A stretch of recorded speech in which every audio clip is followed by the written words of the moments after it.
The recent success of our scientists and technicians in developing 2 COVID vaccines is a matter of achievement for the Atmanirbhar Bharat Abhiyan, which is driven by the spirit of global well-being.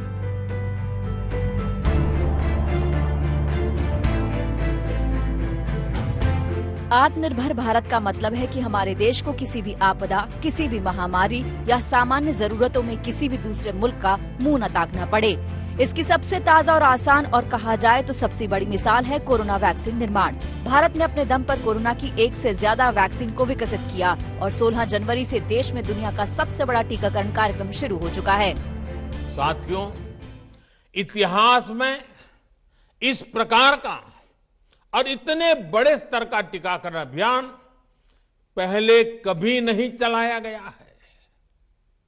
ये अभियान कितना बड़ा है, इसका अंदाज आप सिर्फ पहले चरण से ही लगा सकते हैं। दुनिया के 100 से भी ज्यादा ऐसे देश हैं जिनकी संख्या 3 करोड़ से कम है और भारत वैक्सीनेशन के अपने पहले चरण में ही 3 करोड़ लोगों का टीकाकरण कर रहा है। ये वैक्सीन केवल भारत तक ही सीमित नहीं है और दुनिया के कई देशों में इसका निर्यात भी शुरू हो गया है। ये है आत्मनिर्भर भारत मिशन की सबसे बड़ी सफलता। लेकिन ये केवल एक शुरुआत भर है। ये भरोसा भी है कि भारत जो ठान ले वो करके दिखा सकता है, लेकिन चुनौती इसके बाद से शुरू हो जाती है। दरअसल भारत के ये आत्मनिर्भर बनने की कहानी चीन को चुनौती देने के साथ शुरू होती है। गलवान घाटी में चीन का दुस्साहस और उसके सामानों के बहिष्कार ने इस मिशन को एक देशव्यापी आंदोलन बना दिया है। लेकिन समस्या ये है कि भारत के कई सेक्टर्स अपनी जरूरत के लिए चीन पर निर्भर हैं। इनमें सबसे पहला नाम आता है मोबाइल मैन्युफैक्चरिंग का। भारत सरकार ने भी सबसे पहले इसी सेक्टर को आत्मनिर्भर बनाने की ठान ली है। आत्मनिर्भर भारत अभियान के तहत देश को मैन्युफैक्चरिंग हब बनाया जा रहा है। मोबाइल मैन्युफैक्चरिंग के मामले में भारत दुनिया का दूसरा सबसे बड़ा देश बन गया है। 2014 में देश में मोबाइल मैन्युफैक्चरिंग की केवल 2 फैक्ट्रियां थी, वहीं अब इनकी संख्या 268 पर पहुंच गई है। इसकी रफ्तार बढ़ाने के मकसद से ही प्रोडक्शन लिंक्ड इंसेंटिव स्कीम यानी PLI शुरू की गई है। इसका असर भी दिखना शुरू हो गया है और कई दिग्गज MNCs ने भारत में आकर प्लांट शुरू करने के लिए आवेदन किया है। योजना के तहत भारत में मोबाइल और इससे जुड़े उपकरण बनाने वाली कंपनियों का कारोबार अगले 5 साल में 10 लाख करोड़ पर पहुंचने की उम्मीद है।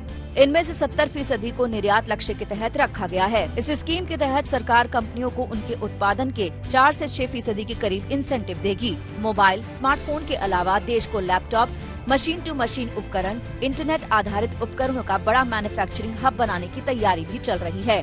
PLI स्कीम का मकसद है कि मेक इन इंडिया और आत्मनिर्भर भारत मुहिम को बढ़ावा देना, लेकिन ये कदम आत्मनिर्भर भारत को बनाने के लिए काफी नहीं है।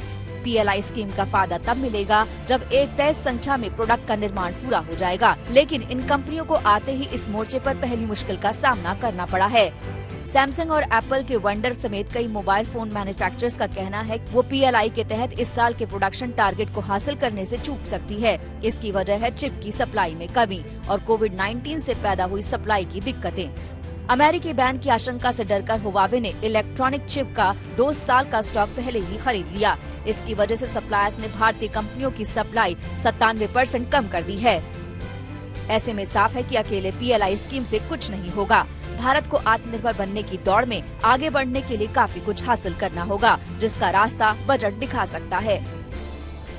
उत्तर प्रदेश ने जैसे 1 डिस्ट्रिक्ट 1 प्रोडक्ट के माध्यम से लोकल को ग्लोबल बनाने का प्रयास किया है, उसकी ब्रांडिंग की है 1 डिस्ट्रिक्ट 1 प्रोडक्ट के माध्यम से, ODOP के माध्यम से, ऐसे ही अन्य राज्य भी करें। उत्तर प्रदेश इस दिशा में तेजी के साथ आगे बढ़ रहा है और मेरा ये मानना है कि हर एक सेक्टर में आज जो उपलब्धियां हमारे सामने हैं वह कहीं न कहीं इन परंपरागत उत्पादों के माध्यम से है। आत्मनिर्भर भारत यानी मैन्युफैक्चरिंग में खुद के पैरों पर खड़े होकर देश की आर्थिक रफ्तार को नई ऊंचाइयों पर ले जाना है। आज तक ब्यूरो।